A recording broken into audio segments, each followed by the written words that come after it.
Welcome back. Before defining our API for our microservice, I would like to give you a small overview of Open API specification. The website for detailed documentation, you can refer to the website called swagger.io. The API definition we can write in JSON or YAML, but we will prefer to write in YAML in our microservice. To start with, they have given a sample definition here. So it starts with Swagger 2.0, means we are going to use Swagger version 2 for our API definition. Also Swagger version 3 is there, but we will use version 2 for our microservice. The next is info. Here we can define what things our microservice will provide to the end user. It consists of a title like the sample API, the name of the API, the description, what this API will expose to us, and the version. Then we have host, under which host you can access the API, and the base path, whether there is a base path or not, and the schemes, whether it can be accessible on HTTP or HTTPS. Next is the API endpoints called paths. So here they have given a sample called /users. /users, it's a get call, and the summary is you will get back a list of users. Then we can define the description, what this endpoint will return meant to us. Then what it produces application.json, and the response code will be 200, that is OK status. Next, like they have clearly defined what each attribute of this ML definition meant. Swagger 2.0 that we already have discussed, info, title, description, and version, the base URL. The main thing I'm gonna show you here is about definition, API definition.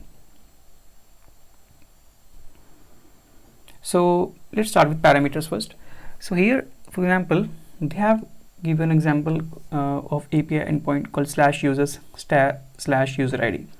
So here it means someone can call this API by passing user ID in a path parameter. So how we define that in this definition? We define this path parameter as in path, the name of the parameter required, whether this parameter is required or not. So true means the end user has to provide this parameter, they need to provide this parameter. Type is integer and minimum 1 character. Description, parameter description markdown. Response will be 200. Okay, and response. So for responses, they have not given us a good example, but we should define a definition. API that is a object definition, that is a good way to express the response. So but here we're getting response as 200, and in the response we will get ID and name of a user from the API back, which is same like this. So we will get back ID as 4 and name of a user. The main thing I wanted to point out here is definitions. So we can define what data our object will have.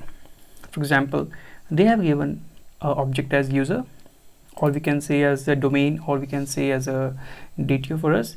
So to create a user,